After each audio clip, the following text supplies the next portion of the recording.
بسم اللہ الرحمن الرحیم۔ السلام علیکم، ہمارے چینل میں خوش آمدید۔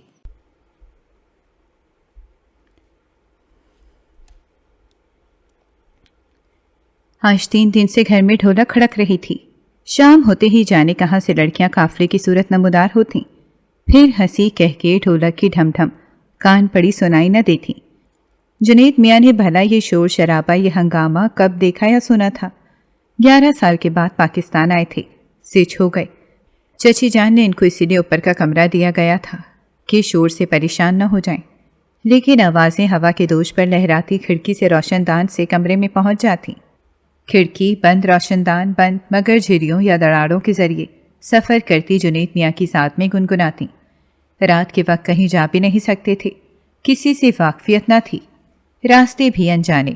چچی جان نے یہ وسیع عریض کوٹھی 5 سال پہلے خریدی تھی، ورنہ پرانا آبائی مکان جو گنجان محلے میں تھا، جنید میاں وہاں کے راستوں سے واقف تھے، لوگوں سے کچھ جان پہچان بھی تھی، لیکن یہ علاقہ ان کے لیے قطعی نیا نہ تھا۔ گانے والی آج نئی آواز تھی، اور کئی آوازیں مل کر نہیں بلکہ ایک ہی سریلی لے میں گا رہی تھی۔ کچھ سمجھ میں بھی آ رہا تھا کہ وہ کیا گا رہی ہیں، جبکہ سب مل کر تو سوائے شور کے کچھ سمجھ میں نہ آتا تھا۔ لو بھائی، لاڈو کو تو ساس کے بیٹے کا سانولا ہونا ہی پسند نہ تھا، جبکہ یہاں تو ہر سانولے یا کالے مرد کے لیے گوری دلہن ہی درکار تھی۔ یہ شکوہ بھی اپنی جگہ خاص اہم تھا۔ گانے والی کی آواز میں سریلا پن تھا، اور اس طرز کا اتار چڑھاؤ قابل سماعت تھا۔ کوئی نئی آواز تھی، یہ پچھتاوا مت کرو ری بیٹی، اماں گوری ابا سانوری، چلو جی، اماں تو گل مکھاوی۔ واہ، کیا مزیدار مکالمہ تھا۔ جنید میاں نے کھڑکی پاٹو پاٹ کھول دی۔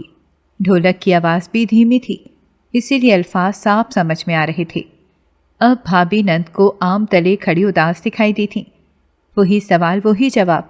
ہائے ہائے، سارے مرد کے ویسٹ انڈیز سے لائے گئے تھے۔ کسی نے ہنسی ہنسی مذاق میں اعتراض جڑ دیا۔ اس کے بعد گانے والی کی آواز کی تعریفیں شروع ہوئیں۔ گانا بھی پسند کیا گیا، کہے تو تھے ہی۔ سمانا، کوئی اور پھڑکتا ہوا گانا سنا۔ فرمائش، اچھا سنیے۔ گنگنا لے دو جان، گنگنا لے دو جان، ہے پاتلی گوری بیاں رے۔ لڑکی فرمائش کر رہی ہے میاں سے کہ ایک ایک کنگن دلا دے، وہ گوری ہے اور پتلی پتلی باہیں ہیں، سونی باہیں کنگن سے سجتی ہیں۔ گانے والی خود تشریح کر رہی تھی۔ اب آگے سنیے۔ ساس کو ہو گیا نزدہ، نندی کو بخار، بالی کو بخار، سیاں کو ہو گیا رتوندارے، دن سوجھے نہ رات، دن سوجھے نہ رات، میں پاتلی گوری بیاں رے۔ رتندہ ایک بیماری ہے، آنکھیں خراب ہو جاتی ہیں، دن کو نظر نہیں آتا، مگر میاں کو رات میں بھی نظر نہیں آ رہا۔ گوری پٹلی باہیں اسی طرح سونی ہیں۔ تشریح جاری تھی۔ اوئے لو، اور سنو، معاملہ خراب ہو گیا۔ آوازیں، واہ بھئی، ساس کو بڈھا مل گیا، نند کو اس جیسا جوان بانکا سجیلا جوان سیاں کیا ملا؟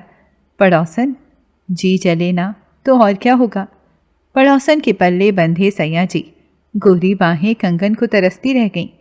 ہائے ہائے، موجلی پڑوسن، خاک پڑے کم بخت پہ۔ آوازیں، تجزیے، اظہار تعصف۔ چلو بھئی، چھٹی ہوئی۔ موٹی بندریا نے خوب اچک اچک کے گال نوچے۔ موا اس قابل تھا، کہے شور، ایک دفعہ اور نقل کر کے بتا، سمانا کیسے گال کاٹے بندریا نے؟ ہو۔ گانا فی الحال رک گیا، چائے آ گئی تھی، پھر نماز مغرب ہو گئی۔ منیا اس کے لیے چائے اور کیک لے آئی۔ یہ کون گا رہا تھا؟